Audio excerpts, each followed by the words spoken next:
You can bury a moment, you can bury a name, you can bury a face, but you can't bury what the body remembers. This is not enough. Not enough time, not enough silence, not enough moving on. They tried to forget the way people do it now, by living faster than their conscience. And for a while it worked. The city kept its lights on. The rain kept washing the streets. The world kept pretending the past stays past. Until a familiar weight returned, not as a memory, but as a presence. Not loud, not dramatic, just on schedule. Mara started her mornings like a ritual. Kettle, toothbrush, keys in the same bowl. If she kept her hands busy, her thoughts stayed blurry. She avoided mirrors when she could, not because she hated her face, because her face looked too normal for what she had done. Outside her apartment, the courtyard light glowed amber, a tired bulb that never quite died. The concrete was damp from last night's rain. Shallow puddles held little moons of reflection. Mara stepped around them like they mattered. She told herself she was careful, but it wasn't careful. It was superstition, the kind guilt teaches you when you refuse to call it guilt. Jonah's world was screens and meetings, a calendar full of fake urgency, notifications replacing thoughts. He drank coffee that tasted like heat, not like comfort. When people asked how he was, he answered with weather. Busy, fine, long week. He kept his phone face down on the table, a personal rule, because if the screen lit up unexpectedly, his chest tightened like it used to, and he hated that his body still reacted to things his mouth refused to name. At lunch, he scrolled without reading. Thumb moving, mind elsewhere, forgetting, performed in public. Ethan tried a different strategy. He turned everything into anger, traffic, prices, noise, strangers walking too slowly. Anger felt cleaner than fear. Anger felt like control. At the gym, he pushed weight until his arms trembled, then pushed anyway, because pain was honest. In the locker room mirror, amber light from a ceiling fixture made his skin look bruised even when it wasn't. He stared at his own eyes, not searching for a monster, searching for proof that he was still the same person who had done what he had to do. He hated the answer he saw. Lucas worked nights, not because he liked them, because the dark hours made it easier to exist without explaining yourself. He stocked shelves at a quiet mini-mart, the kind with buzzing lights and empty aisles. The sodium bulbs were unforgiving. Even light, minimal shadow. Nowhere to hide. Lucas didn't want to hide. He wanted to be punished, but only in a way that made sense. He listened to the building sounds. Refrigerator hum, rain on the roof, footsteps that were not there. Sometimes he caught himself smiling, not from joy, from recognition, as if the world was slowly tuning itself back to a frequency he remembered. They hadn't spoken properly in months. The agreement was unspoken. Don't bring it up, don't dig, don't make it real again. Then, on a random Thursday, the group chat blinked. A simple message from Jonah. Quick check-in tonight. No details, no reason. Mara read it twice. Ethan replied too fast. Where? Lucas left it on read for 8 minutes, then typed, same place as last time. No one asked what that meant, because they all knew the last time. They all knew the place where they decided time would do the work for them. A motel off the highway. A place built for forgetting. The motel parking lot looked like a tired photograph. Dull amber wall lamps, wet asphalt reflecting sickly light, a haze of drizzle making everything soft-edged. No neon, no bright color, just the warmth of a light that doesn't care. They arrived in separate cars, like strangers sharing a coincidence. Mara held herself tight, chin down, eyes glassy but refusing to spill. Jonah kept checking his phone even though the screen stayed black. Ethan stared at the room door like it was judging him. Lucas stood slightly apart, listening, shoulders low, as if the parking lot had a second conversation underneath the rain. They pulled together anyway, 4 bodies pretending unity under one working bulb. They were close enough that their coats brushed, close enough that the heat of another person felt like evidence. Mara's fingers worried her ring. Jonah's breathing stayed shallow, like he was preparing for bad news. Ethan kept his hands in his pockets so nobody could see them shake. Lucas looked down at the ground, as if the ground could testify. That's when Mara noticed the key card, face down in a puddle, stuck to the asphalt. She said too quickly, "That's not ours." Jonah bent, then stopped. Ethan kicked water away from it. Sharp splash, sharp sound. Lucas finally spoke, calm as a rule. "Don't touch it." And the air felt like it agreed. Inside the room, the light was even and exposed. A cheap amber lamp, thin curtains, carpet worn into memory. It smelled like detergent and old regret. Mara sat on the edge of the bed, hands clasped like she was waiting for a verdict. Jonah stood by the window, watching his reflection instead of the parking lot. Ethan paced once, then forced himself still. Movement felt like weakness tonight. Lucas stayed standing. He always stayed standing. They talked around the thing.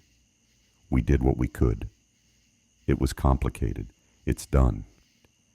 Sentences like wet paper, soft, useless. Nobody said the name. Nobody said the date, because naming it would invite it back. A gentle tap hit the window. Not a bang, not a threat. A polite reminder. Once. Pause. Twice. Jonah froze with his phone in hand, thumb hovering over a dead screen. Mara whispered, "Is that rain?" Ethan moved toward the curtain, then stopped himself. He hated being predictable. Lucas didn't look at the window. He looked at them, like he was checking who would lie first. Jonah finally pulled the curtain back. Outside was only wet asphalt and amber reflections. No figure, no car, no drama. The world looked normal enough to doubt your senses. That was the worst part. Normal is a weapon when you're already ashamed. They left the room too soon, not as a group, as individuals pretending independence. The corridor light buzzed, not flickering, just tired. A long hallway that made every footstep sound like confession. Mara moved first. Jonah followed too close. Ethan hung back. Lucas waited until last. Halfway down the corridor, Mara stopped. On the concrete near the stairs, there was a folded paper, not trash, not a flyer. Folded cleanly, like someone meant it. Jonah reached for it. Lucas caught his wrist, not hard, just enough. "Not yet," Lucas said. Ethan whispered, "What is this?" Lucas didn't answer. He just stared at the fold like it was a timeline. Back in the lot, a car door was open. None of them had left it open. They were sure. Interior light spilled out, small and warm, making the scene feel domestic, which made it feel wrong. Ethan slammed it shut fast, then regretted the noise. Mara stared at the windshield. A thumbprint sat centered on the glass. Not blood, not mud, just skin oil, large and deliberate, as if someone had leaned in close, breathing. Jonah tried to laugh. It came out broken. "This is stupid," he said. But his eyes stayed fixed on the thumbprint, like it was the first honest thing anyone had seen all night. Lucas listened to the road, like he expected the road to remember the way back. They left separately, 4 exits. 4 stories prepared in case anyone asked. The rain thinned. The streetlights stayed amber. The city stayed indifferent. Normal life resumed its performance. Mara returned to her apartment and found her key sitting on the counter. She was sure she'd pocketed it. Jonah's phone battery showed 1%, even though he'd charged it all day. Ethan drove home with his jaw clenched so hard his molars ached, angry at the air for being calm. Lucas stood in his kitchen with the light on, waiting for the room to change. It didn't. That was the message. Nothing had to change for the past to step back into the present. The next night, Mara went to a laundromat. Bright amber interior, humid air, condensation on windows, rows of machines, spinning, like time pretending to move forward. She watched clothes tumble and tried to believe rotation was progress. Near the change machine, a small paper notice lay on the counter, not readable from where she stood, but she recognized the color of the paper, recognized the way it had been folded. Her stomach dropped before her eyes could even focus. Mara backed away, bumped into a cart, metal clatter loud in the quiet room. Nobody looked at her. That was the point. Forgetting works best when the world refuses to witness. Jonah took the long way to work, deliberately. New route, new streets. He told himself he was being practical. He told himself it was nothing. In a parking garage downtown, the ceiling fixtures washed everything in amber. Even, exposed, no drama. He walked past a pillar and saw a smear on the concrete, a wet footprint. One, then another, then nothing. Like someone stopped mid-stride. Jonah stared too long. A security camera dome above him caught the light, a small black eye. He forced himself to keep walking, but his shoulders stayed raised, as if the camera wasn't recording video, as if it was recording memory. Ethan went to church on Sunday, not because he believed, because the routine looked clean from the outside. The parking lot was wet, quiet, mostly empty, amber lot lights reflecting in puddles. He stood by his car and pretended the air smelled like fresh beginnings. Near the curb, a candle stub sat upright in a puddle. Impossible, but there. No flame, just wax, a little spine of evidence. Ethan crouched, stared at it, and felt something he hated. Not fear, recognition. He stood too fast, dizzy. A woman walking to her car glanced at him politely, then looked away. Ethan realized the world would let him drown quietly, as long as he did it without noise. And he hated how accurate that felt. Lucas didn't go anywhere. He stayed home. His apartment courtyard light shone through the window, a single amber wall lamp above the entrance. The concrete outside was damp, puddles holding reflections like trapped eyes. Lucas stood behind the curtain and watched the doorway, waiting, as if waiting was repayment. A figure crossed the courtyard. Just a neighbor, hood up, moving fast. Lucas didn't breathe until they were gone. Then, on the wet concrete beneath the wall light, he saw something glint. A ring. Not Mara's ring. Not like that. Cheap metal. Bent. As if it had been crushed in a fist. Lucas didn't open the door. He only whispered, "I know." And the light did not flicker. It didn't need to. By midweek, the group chat stayed silent. Nobody wanted to be the first to admit they were seeing things. That admission would make it real. Then Jonah sent a voice note. No words. Just 3 seconds of breathing, tight and shallow, like someone trying not to panic in public. Mara listened twice. Ethan didn't respond. He reacted with absence, the way angry people do. Lucas typed one line. "Stop pretending it's random." Mara finally wrote, "What do you think it is?" Lucas didn't answer. He sent a location pin, not the motel. Somewhere closer, somewhere ordinary, a place they could not avoid forever, a place that would be lit by working lights and still not be safe. They met at a parking garage stairwell, not because it felt safe, because it felt neutral, concrete, painted lines, a steady amber ceiling light that made everyone look tired. They stood near a stained pillar, small in the frame of the space, as if the building was the real main character. Mara arrived first and didn't move from her spot. Jonah came in rubbing his hands together, like cold was the problem. Ethan scanned corners automatically, angry that his body still believed in threats. Lucas walked in last, quiet as a closing door.